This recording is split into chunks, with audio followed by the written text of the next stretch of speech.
Hello दोस्तों, my name is Saurabh. In this particular video, I am going to discuss what is process control block in an operating system. In the last lecture, we have discussed different states of the process, right? In this lecture, we will discuss what is process control block, right? Process control blocks is what? Process control block is a kind of a descriptor about the process. It have everything related to the process. So you can consider this as a tracker of a process. Whatever, once the process is created, its PCB is also created, right? In a PCB, we store each and everything related to the process, right? What is the memory limit? What are the registers used by that process? What are the scheduling, in which state it is? What is the process ID? Everything is stored in the program control block. Process control block. Clear? So in a process control block, why do we need this process control block? Before understanding this model, first we need to understand what is the need of this. The need is when in a multi-programming scenario, there are multiple processes running simultaneously in the main memory, which we have discussed. So in a main memory, there are multiple processes are running. And if a process P1, for example, we consider that there are only two processes are there in a main memory, right, for ready to execute. That is clear. Suppose CPU is executing P1, and meanwhile, while the executing at the state of running, process wants to do some input-output operation. Suppose it needs some input from the user via the keyboard. Process has to stop. CPU has to stop that process because it needs to do some input-output operation. Until or unless that input-output operation is not done, process cannot go further or it cannot complete it. So in that time, CPU allow the process to go for input-output operation. You go. I am not concerned about this. If you want to go, you can go. In that case, CPU is switching to another process which is ready to execute. As we discussed, there are two processes, P1 and P2. P1 is gone for the input-output operation, and there is another process which is P2, which is ready to execute. The CPU take the process P2 from the main memory.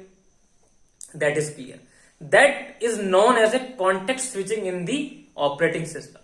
When a CPU switch from one process to the another process, right? So this is known as a context switching, because process is what? Is a set of instructions, right? Suppose a process P1 which earlier CPU is executing, earlier, and that process having 500 instructions. Clear?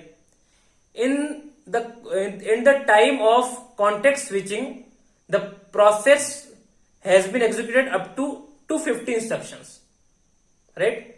And suppose it wants input-output operation, so CPU context switch to the process P2. So the state of the process P1 may be lost. It can be lost if this is not there. So what is the purpose of the program control block? To save the state of the process when the CPU do the context switching, right?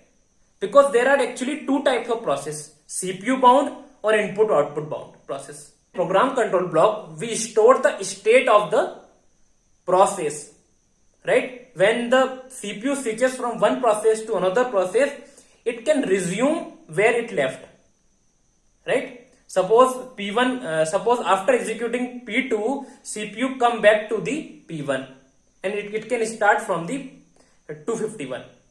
That is the benefit of having process control block, right? So in a process control block, there are different blocks available. There are different sections actually available, which are helpful for storing the data of a process, right? The first one is a process state. Process state save the current state of the process.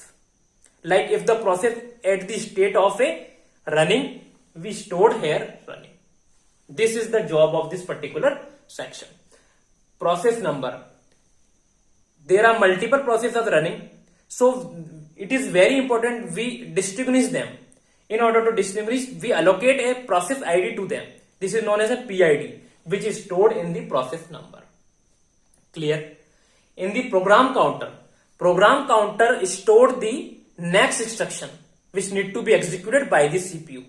When a process is executed by CPU, this program counter tell you need to execute this number. After this number, you need to execute this number. Next instruction is having in this particular program counter register. It is a kind of a register. So the registers, when a process, as I already told you, it is a kind of tracker.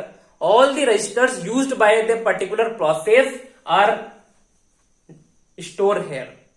Whatever the register you use, like accumulator, stack pointer, or any register you use, a process use, its detail will be stored here.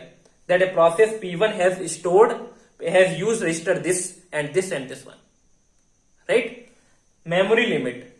Because we need to define the process how much memory it can take, that is stored here.